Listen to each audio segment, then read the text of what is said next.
Hi guys, I'm really pleased with this update I've got for you for your much enlarged second floor plan.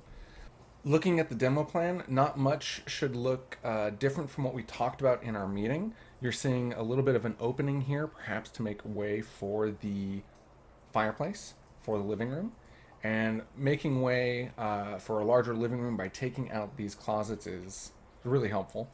But I'm opting to keep this length of wall here as there is some electrical work existing there.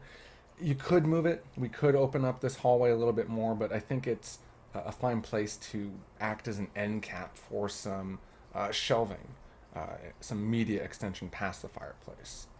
And you're also seeing I'm opening up the wall here in the garage to make way for some storage being built in as a niche in the garage. Let's take a look at the new proposed first floor plan. So the big change here is the flip of the circulation pattern. Instead of having the entrance on this existing axis with the tree here, it's now flipped over to where the existing bedroom was.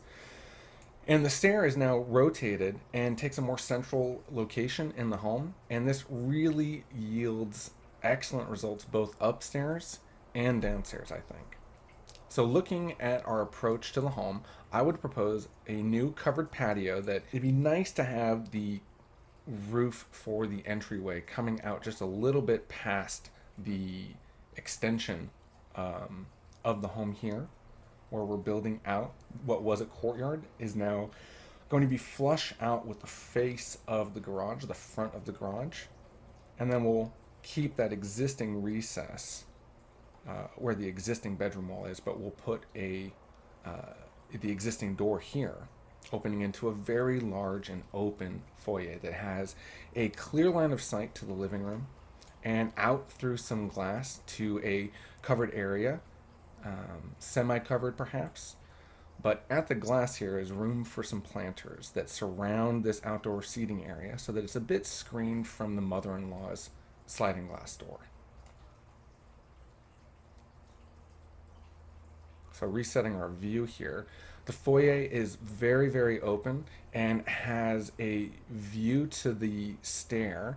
The bottom of the stair is meant to be quite sculptural. I really was inspired by the image you provided with the flat stone base. I want to take that a little bit farther if possible and perhaps stack three of those up for the final three steps down.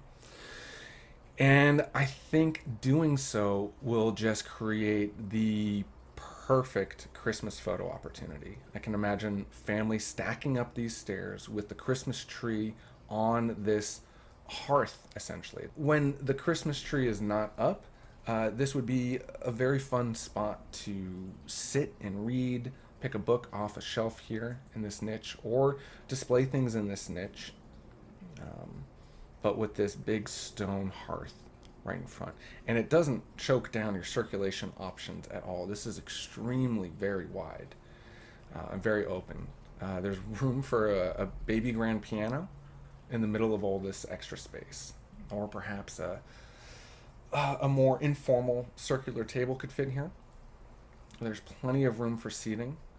A TV here centered on the wall at perhaps slightly higher than ideal seating height so that you can get a good view of it above the furniture and above everyone sitting here from the kitchen. But by having the very tall fireplace offset from the TV, this also allows the fireplace to be a lot more visible from the dining table above the furniture. And just really, the taller it is, the further you'll be able to see it.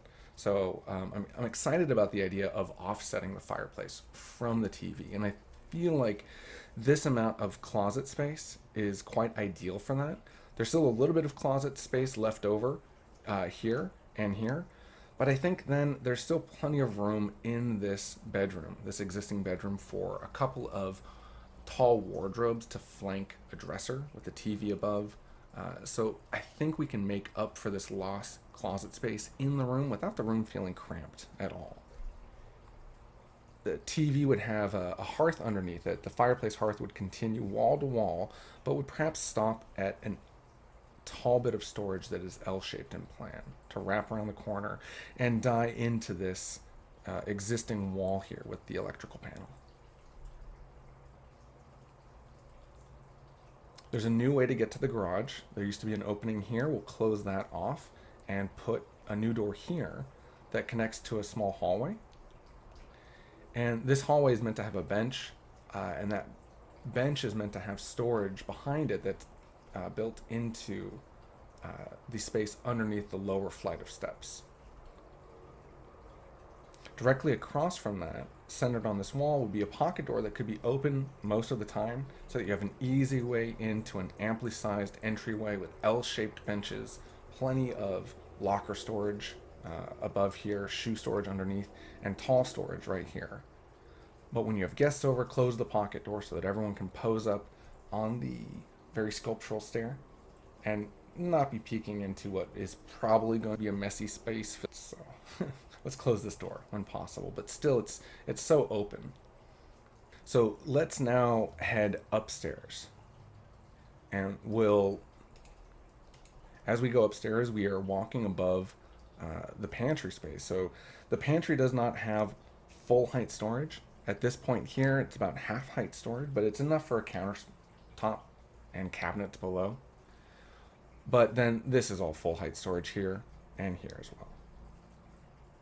But we go up the stairs to the second floor now. So as we come upstairs, we pass by a little niche here, and it's a very open stair. There's a 42-inch tall guardrail that surrounds it, but it's open to the second floor above, and everyone can just gang up here and look over this guardrail to the stairs. So as you're coming up, it's very open, and when you come to the top of the stairs, we'd have the media room here, the nursery, master suite, and 2 more bedrooms off to the side, with a bathroom and laundry room here, and a very open second floor living room.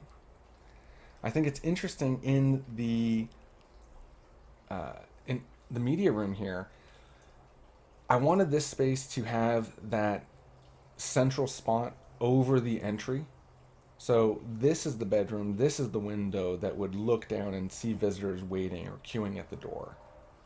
And this space here could either be a walk-in closet or perhaps the spot where a desk would go. And then shelves could line behind. But this is, I think, quite nice. This being a low wall here and being completely open. But if you wanted that community storage room, this could be closed off as a walk-in closet with space here for a desk. It's much tighter, but I'm interested in your feedback there.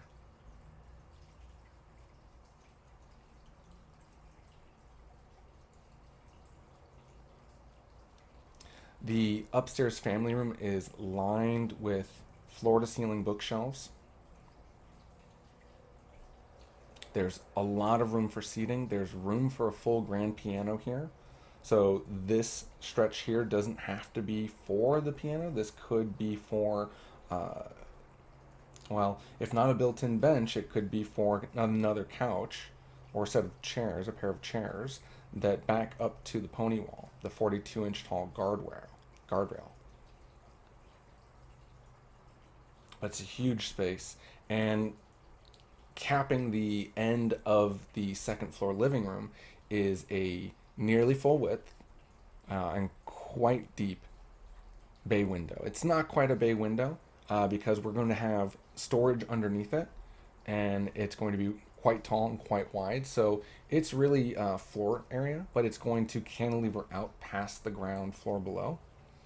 And I have a lot of interesting ideas about how that could be made to look quite beautiful.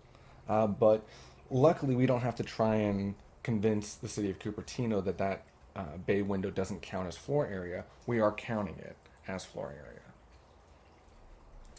The master suite is quite nice, I think. The desk area here will not have anyone walking through it because behind or through this window, I would propose to put a planter area. And the only circulation path is right this way, so no one has to walk through or around this area. The balcony has a great view of the pool, uninterrupted by the modest sized covered patio down below. And on either side of the balcony would be planters, both to screen the view to any neighbors as well as to the big window seat here. And then just working in threes, I think I'm probably going to want to have another planter over on this side as well, just to protect the views of the neighbor we have on the right side as well. I think you'll find the bathroom is quite improved, with the laundry incorporated but screened from view from most any visitors. I think this is really quite open and with a lot of storage potential.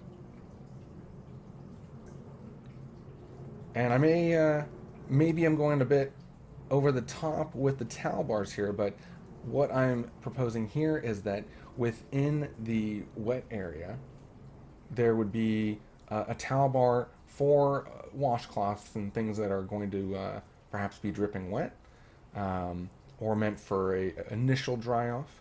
But then outside of the wet area would be the current user's towel on the towel warmer, and then outside of the closed off private area of the bathroom would be two other towel bars, or perhaps more stacked, for everyone's wet towels to dry.